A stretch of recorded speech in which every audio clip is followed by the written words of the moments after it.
ngayon, pakinggan nyo mga kababayan ang sagot ni Sara Duterte dito po sa sinabing ito kanina ni Undersecretary Yusek Attorney Claire Castro mga kababayan. Ito yung sabi ni Sara Duterte kasi wala na siya maisagot eh. Hindi na niya alam yung mga sasabihin pa niya. Kasi nga kada maglalabas siya ng fake news, bukod sa wala nang naniniwala, hindi naman din po mga kababayan tumatagal yung fake news na yon. Bakit? Kasi una pa lang, nasosoplak na ni Attorney Claire Castro. So ngayon pakinggan nyo yung sagot ni Sara. Major Navarro to JC. Ma'am, fake news daw. Kayo po ang pinanggagalingan ng fake news about doon kay First Lady according to Yusek Castro.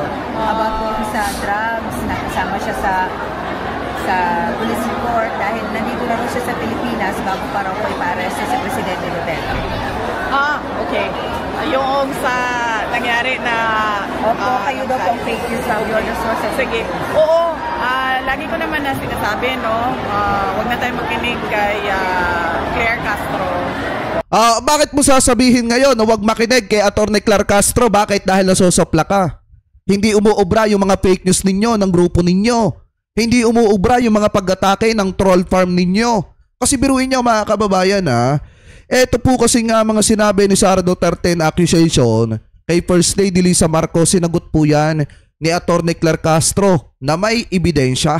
Bakit? May picture eh. May picture na ipinakita at talagang naando doon yung mga representative ng Girl Scout of the Philippines. Ngayon, wala nang maisagot itong si Sara, nakikiusap na sa inyo sa mga kababayang Pilipino natin na wag na daw pakinggan at sa madalit salita, wag nang panoorin itong si Attorney Claire Castro. Ano po ngayon ipagpatuloy pa natin? At sa pinsan niya na si Franz Castro, dahil nga ang kanilang pamilya ay pamilya ng garbage in, garbage out. Basura ang malabas lagi sa bibig.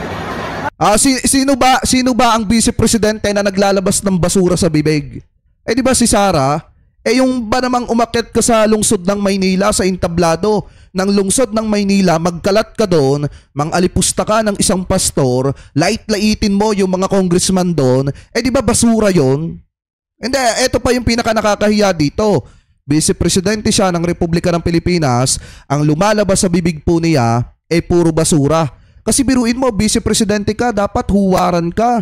Dapat nagpapakita ka na ikaw dapat yung tularan ng mga kababayang Pilipino natin sa pagpapakita ng kagandahang asal. Kaso ang problema, hindi Vice Presidente ka pero matapobre ka pala. May pagkamasama pala yung ugali mo. Bakit? Kasi unang-una, saan ka ba naman nagkatala, Vice Presidente ka, nilalait mo yung mga congressman? Vice Presidente ka, pinupunterya mo yung mga tao na nag-imbestiga lang naman doon sa mga anomalya na pinaggagawa ng departamento mo. Ayan mga kababayan, yung literal na may lumalabas na basura sa bibig. Ang nakakahiya pa dyan, Vice Presidente pa ng Republika ng Pilipinas. Mukhang hindi ata, I don't know kung nagigets ni Yusek ang ibig niyong sabihin kasi in-interpret niya yun as regarding to the investigation po sa Prime Water. Well, ano po ibig niyong sabihin? Hindi pag sinabi niyo garbage in, garbage out? Ang ibig ko sabihin, kailangan ko, ayoko na mag-explain. Hindi na, wala na. Kay Castro kung ano ang ibig ko sabihin.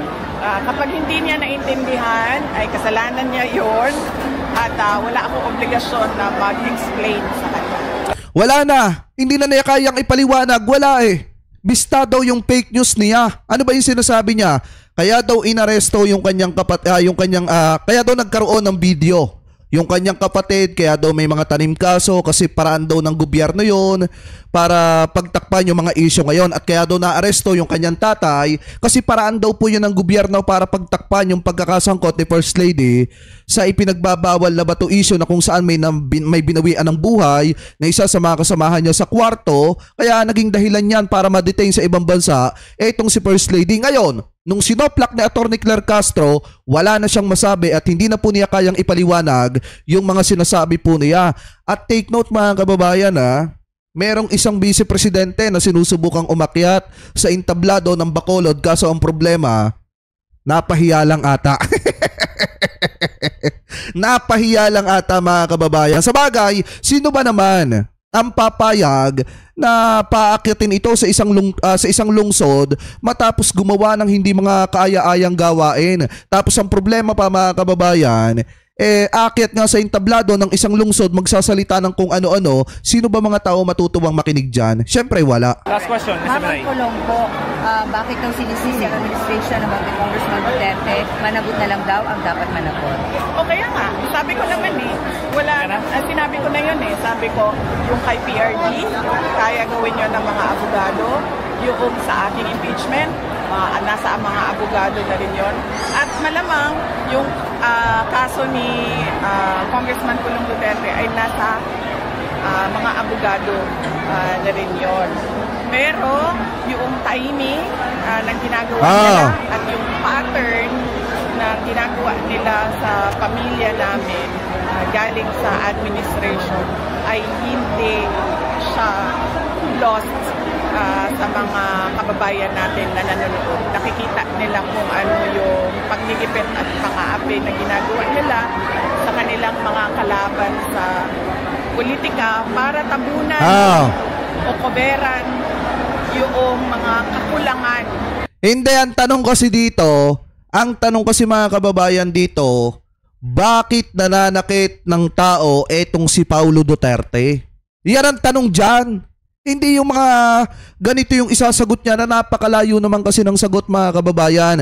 Ang tanong dyan, bakit nananakit ng tao si Paulo Duterte? Ang isa pa dyan mga kababayan, bakit nagagawa ni Paulo Duterte na mambabae, magpainom-inom habang yung tatay nyo ay nakakulong sa The Hague, Netherlands? Yan po yung mga tanong dyan Kasi kung nagagawa ni Paulo Duterte na magsaya habang yung tatay niya ay nakakulong sa The Hague, Netherlands, isa lang ibig sabihin yan. Kung ako ay isang didishet, bakit ko susuportahan ng mga yan?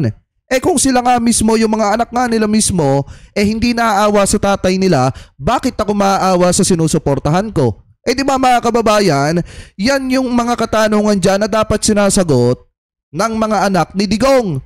Na bakit si Paulo Duterte nananakit ng isang tao porkit hindi napapagbigyan na umiyot yung kanyang tauhan. Ano po yung kanyang escort, yung kanyang bodyguard? Bakit nagagawa niyang manakit ng isang tao pagka hindi na ibigay yung mga gusto po nila? Di ba, biruin niyo mga kababayan hindi lang napagbigyan na makaiyot ng isang babae or isang above, mga kababayan, etong tauhan ni Paulo Duterte, nagalit na etong si Congressman Iyot. Ng gobyerno at ng administrasyon sa totoong serbisyo na kailangan ng bayan at kawalan ng mga development projects, big ticket projects at mga programa para sa ating Thank you. Ngayon mga kababayan, di ba sinabi ni Sara Duterte na na yung pagkakaano daw ni Congressman Paulo Duterte, ano daw mga kababayan, wait lang ano ba yung mas magandang dito? Tanggalin na natin yan. Yan. Yung issue daw na lumabas ni Paulo Duterte, yun daw po ay pantakip sa issue na nangyayari dito daw po sa Pilipinas, katulad na lamang daw po ng 20 pesos na bigas na biglaan daw pong nawala. Uulitin ko mga kababayan yung 20 pesos na bigas po, lalo na sa Cebu, yan po ay nagpapatuloy pa rin at hindi po yan nawawala. At ang balak pa nga ng Marcos administration, yan pong 20 pesos na bigas na yan ay magpapatuloy hanggang sa matapos ang term ni PBBM hanggang 2028 mga kababayan. So ibig sabihin, matagal-tagal po mga kababayang mapapakinabangan yan ng sambayan ng Pilipino.